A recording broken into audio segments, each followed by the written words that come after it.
Perfect. So thank you everybody for joining us today to discuss the topic of smart energy for homes.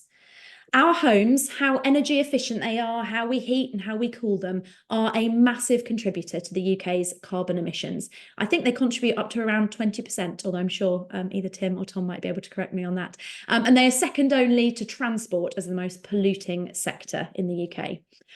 Smart homes and smart devices in homes that help us to manage that energy more efficiently are growing in popularity. And the market's expected to grow by another, I think, 12–15% in the next 4 years.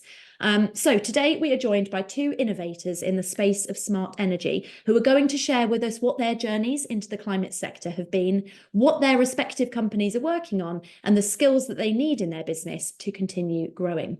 First, we're going to be joined by Tim Wright from Carno. Carno have built a suite of digital tools that streamline the survey and install process for heat pump installers, taking the pain out of the admin and speeding up the pace at which those installations can take place.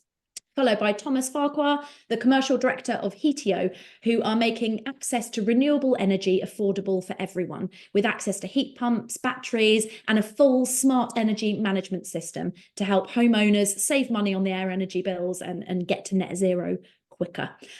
So yeah, two people who know a lot about the space, and I'm sure will be able to share some very interesting insights with you all. So without any further ado, Tim from Carno, are you happy to take to the floor? Hi, everybody. Thank you for that great introduction. And yeah, really great to see everybody and to be part of this. I guess to start with my kind of background, to give you a bit of context, for the past 15 years, I've been building and running my own startups, predominantly technology businesses, specifically in the real estate sector. The initial one was focused on upfront information for the property transaction, trying to speed up that process. And one thing I would say about starting startups and getting into life as an entrepreneur is the best cheat code you could ever have is living at home during that time, which gave me the kind of leg up. So thanks, Mum.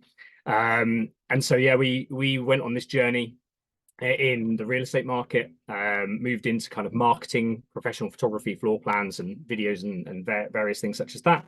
And we built a marketplace product for the estate agency market, working with some of the largest enterprise customers out there.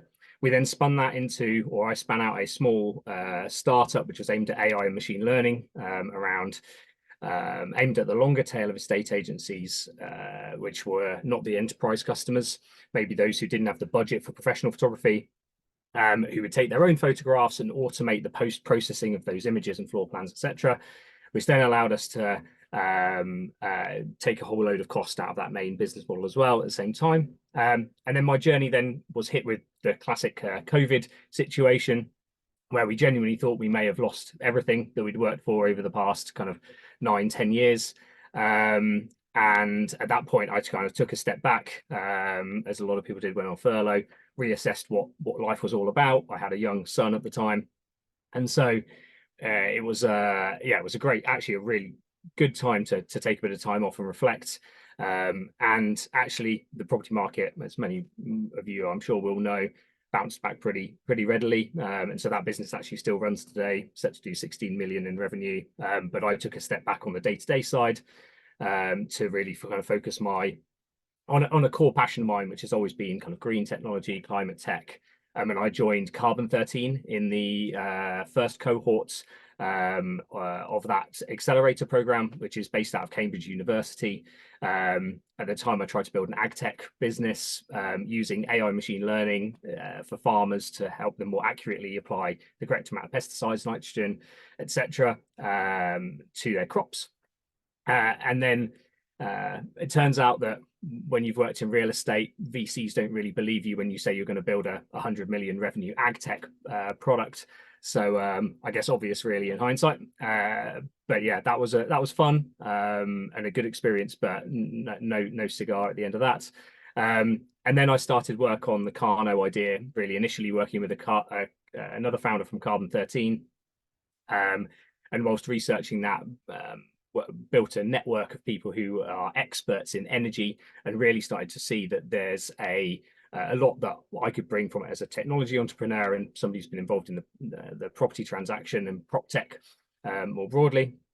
to this space, and how we can really kind of, as Jerry said, enable this workforce, and enable the consumer to really understand what is going to go on through this energy transition that we're all going to have to go on into the renewables home energy space.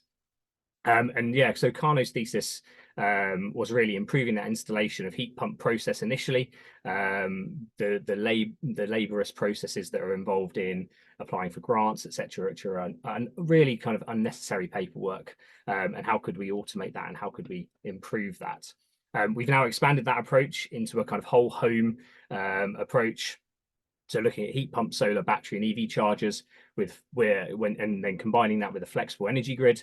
And that then allows us to enable huge energy savings for that consumer. And I'm sure Tom will relate to some of this, but this promise of whole home renewable energy is profound for consumers, with anecdotal evidence of 70% energy cost savings possible once you have those renewables installed. And so, yeah, we're really looking just to enable the mass market of heating installers and renewables players into this whole home energy world, and demystify a lot of the unknowns that installers have, but also their customers. So everything from CapEx to running costs to CO2 savings, and that type of thing. So yeah, we're really looking for, and we will need a kind of combined talent of heating, energy, software, to build the tools that deliver on this kind of promise of whole home energy, and really kind of allow us to all enjoy some of the benefits of some of these really cool pieces of hardware, these renewable pieces of hardware that we now have at our fingertips. And yeah, that's about it for me. I'll mute myself. That's brilliant. Thank you so much. I really like yeah, that journey that you went on. And I think that especially around that COVID time, it feels like a lot of people had that stop reflection point. So many great, I mean, obviously, don't get me wrong, for all of the awful context, so many great climate tech startups were born at that time. So yeah, it sounds like Carno is another one of those. So thank you so much for sharing that. And now Tom Farquhar from Heatio, are you happy to share with us your journey, what you're building, and the people you need to build it with you? Absolutely. Thank you for having me on. Let me share my screen. I've got a few slides that our marketing manager said I had to share. So, bear with me. Has that come through okay? Perfect. Yeah, so similar to Tim, we're in a similar space in terms of decarbonising domestic properties, which I think we touched on earlier is probably the biggest challenge the UK faces in the transition to net zero. So quite startling, 98% of UK homes need some form of upgrade in order to achieve net zero, so i.e. all of them, and they account for 40% of UK carbon emissions. So it is definitely the biggest challenge, but also the lowest hanging fruit in terms of opportunity. But we've got a big transition to go on. So compared to the rest of Europe, when it comes to technologies like heat pumps and solar, we're at the very back of the race. So heat pumps, for example, in the UK, we've fitted less than 1% of our homes with a heat pump, whereas countries like Norway are already at 66%, Sweden 43%, Finland 41%. So countries are miles ahead of us. And that's quite startling when we get an announcement like we had the other day, which was the reduction in the energy price cap. And underlying that reduction was that Europe over the course of the winter have used far less gas than they anticipated. And that's because they're transitioning quicker towards renewables. Whereas in the UK, what we see that is an opportunity to buy more cheap gas. We're not looking at what the underlying reason is, and it's because they're getting ahead of us and we're now buying what they don't need. So one of the things we were hoping from the budget, which didn't materialize, was that there'd be more of a focus on treating net zero as a national security issue, that it's not just about saving the planet, which we need to do, but it's also about securing our energy sources, bringing down energy bills, but also being less prone to the spikes and fluctuations in the energy markets. Solar, another example, if you go to Italy, 23% of Italy's homes have solar and we're on 4%. So we've got quite a long way to go. and it's very challenging when we're still fitting 1.7 million fossil fuel boilers every year. And in no uncertain terms, Europe are laughing at us because they're just selling us the gas they don't need while we carry on fitting boilers. So the stuff that we're doing, the stuff that Tim's doing is pretty essential, because domestic is where the biggest problem is. In terms of what we're doing, so I've covered energy security, but what we're doing is we're building a platform to support consumers in that transition. So the biggest challenge we find that consumers have is that they don't know what to do or where to start when it comes to energy saving. There are very few routes to go down in terms of getting accurate information. The more often than not, people will get an energy assessment done. It's usually when they're moving house or renting a property. Most people don't do anything with that, but if they did, they would find that the information that's within that assessment is highly inaccurate, and it's not fit for purpose. And the one thing it doesn't include is any data. So what we decided to do was to launch a platform based on data. And I'll come on to how we started and my experience in a moment. But essentially, it's a platform where you as a consumer will join it. It's completely free, and will show you information coming out of your property in terms of energy use, but more importantly, what to do about it, i.e. what technologies to fit. And then as you progress down the journey to those technologies, that's where we want to do the optimization and management and flexing of those technologies to make them work smarter and harder for you, so that you know that your home is always working to its maximum potential. So basically making the home work smarter in line with flexible tariffs and also demands from the grid when there's too much supply or too much demand. We're working with major retailers. So our route to market is working with big energy suppliers like E.ON and Octopus, the installer network, any retail partner that has got either an ambition or is being legislated to decarbonize their consumers. So, for example, banks at the moment have got a big onus on them where government are basically saying, as far as we're concerned, all the houses on your mortgage portfolio are your problem, and decarbonising them is your problem. So for us, we're saying to banks, send them our way. We'll give them really clear information and help them on that journey in terms of what to do and very accurately what the impact will be, so that consumers can make an informed decision. We're working on a couple of pilots. So one of them is alongside E.ON, where we are launching product which I think you touched on earlier. We're trying to make it more affordable for people to go on this transition as well. So we're launching a subscription product where you can have all the tech, so your heat pump, your solar system, everything you need in the home, but on a subscription. So removing that capital cost barrier. And then we're also doing one with a big bank called Perenna, where they're launching a green mortgage, but a proper green mortgage that incentivizes you to make improvements in the home, as opposed to most of the mortgages on the market that reward you when you've already done them. So that mortgage, essentially, you'll take it out with them. You'll join our platform. What we tell you to do in terms of energy saving, if you do it, we can validate that through to the bank, and they'll then give you a lifetime reduction on your interest rate. So a really good incentive to decarbonize. And in terms of my background, we've been in, myself and Simon, the other co-founder, we've been in renewables for 16 years. So pretty much as long as they've been going in the UK. Background was primarily in heat pumps in the early days when they first started making an appearance. So I used to work for one of the big manufacturers that started in the UK. Simon is a heating engineer by trade, so he was fitting some of the first heat pump systems in the country. And I was selling him equipment. And one day I went down to his offices, and he was telling me about an idea he'd had to support other installers in the transition, so helping them get through the certification process and the training. And I said to him that the name and website he'd come up with was terrible. Why didn't we do it together?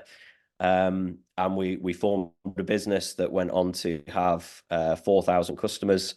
Everyone and they were all installers. Everyone from the likes of British Gas and B&Q down to your one-man band.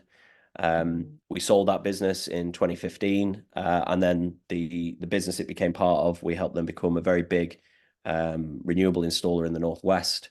And then we decided we hadn't had enough of each other and to have another go. So we formed Heatio.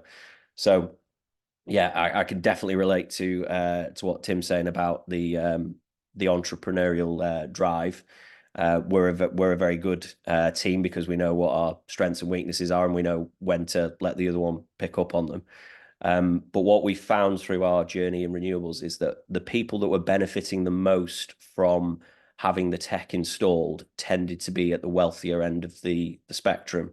So we were seeing people with very, very big houses with lots of disposable income and wealth being rewarded with huge government subsidies to have tech fitted, which ultimately brought their energy bills down, which obviously weren't as big an issue for them as people further down the chain who could really benefit from this technology. So what we wanted to do was find a way of reducing the barriers to large scale deployment of renewables, make it accessible to more people so that people could improve their energy security, their well-being, but also their cost of living. One of the big ones obviously was finance, which is why we're launching this subscription product. And then the other big one was information and knowing what to do, and hence the reason for the platform and what we're doing. In terms of where we've got to now, so yeah, as I mentioned, Simon's the co-founder. We've got quite a lot of experience within the team, and it's our second business. But where we've got in terms of the team is we acknowledged quite early on that while Simon and I have a lot of deep domain experience, one of the gaps we had was in tech. So what we're building now is a very, very deep tech platform. It requires integration with National Grid. It requires integration with government agencies to access different data sources. So we needed to bring in some people around us that could fill those gaps. So we've got some very, very clever AI and machine learning developers in the team. We've brought in some people that have got experience in building sort of digital and virtual power plants like the one we're building. So we've surrounded ourselves with a lot of very talented people who are not only very skillful, but also on the same journey as us. They want to solve a big problem, and what we're solving it or trying to solve is one of the biggest problems that's out there. And essentially, the way it will work is we have a home energy management system sort of sits in the center of the home in terms of that software piece, and it pulls together all the different technology. So electric vehicles, solar, heat pump. We can then get into micro assets eventually, like smart fridge freezers and washing machines and that sort of thing. But essentially, it's about making those technologies work to the best potential based on what the consumer needs. So the idea being that you as a consumer will say, I just want to be warm when I want to be warm. I want hot water when I need it. I want my car charged. And we'll say, well, we'll make sure you've got all of those things, but it will always be at the lowest possible cost, the lowest carbon footprint, the maximum efficiency. So when you get your bill at the end of the month, you know it couldn't have been better. There'll be times of the day where we can reward you in terms of free hot water or a free car charge because there's excess supply on the grid, or vice versa. There's times of the day where if we can reduce demand without it impacting you, we can then reward you in other ways. So it becomes that sort of smart, flexible home where all this is happening behind the scenes, and you as a consumer are getting all the benefits along the way. So where we're going now, we've got the first version of our platform is going to be launched in about 4 weeks' time. So consumers will be able to start joining and seeing their energy use and what to do about it. And then the second version, the bigger one with connected technologies and flexibility, is about 6 months away. And we'll have our first connected homes as part of those government pilots and that subscription product by the end of the year. And I think one of the challenges I was reflecting on before we were doing this is what we're trying to do, and it's, I would imagine it's a similar frustration Tim probably holds and others, is that getting some consistent policy from government would be really helpful. So I know we're in an election year, so a lot of the policy is going to be focused on winning votes, but we see net zero as something, it's akin to a war. And if there was a war, all the political parties would come together and be united. There's no reason net zero shouldn't be treated in the same way. It should be a common focus, regardless of who's in power. So some consistency on policy and not, kicking the can down the road. Things like the clean heat market mechanism, keeping that in place, and some of these things that keep getting pushed pushed or pulled depending on the political rhetoric of the day. Getting some consistency on that, I think, would help with investment, and it would help people like us know which direction we're going in. So yeah, that's the biggest challenge we're facing, and that's us. That's fantastic. Thank you so much for sharing all that, Tom. That was super interesting. And I think that mission of trying to democratize access to green and affordable energy is so important. I didn't realize, although obviously it makes sense once you say it, that the people who'd been benefiting from all the technology and all the subsidies were the people that ultimately financially needed it the least. So yeah, super interesting. Exactly. And one of the analogies I've heard said about is it's like buying a pair of shoes. If you can afford a really good pair of shoes, they last forever. But if you can't afford the really good pair of shoes, you end up buying cheaper shoes, but you end up buying more of them, and you actually end up spending more on shoes. And it's the same thing with this. If you can afford the tech, you then get all the benefits. But if you can't afford the tech, you end up spending more on energy. So yeah, absolutely. So it's removing that upfront cost or making that more bearable so you can have quality over time. Totally. Brilliant. Thank you to both our speakers.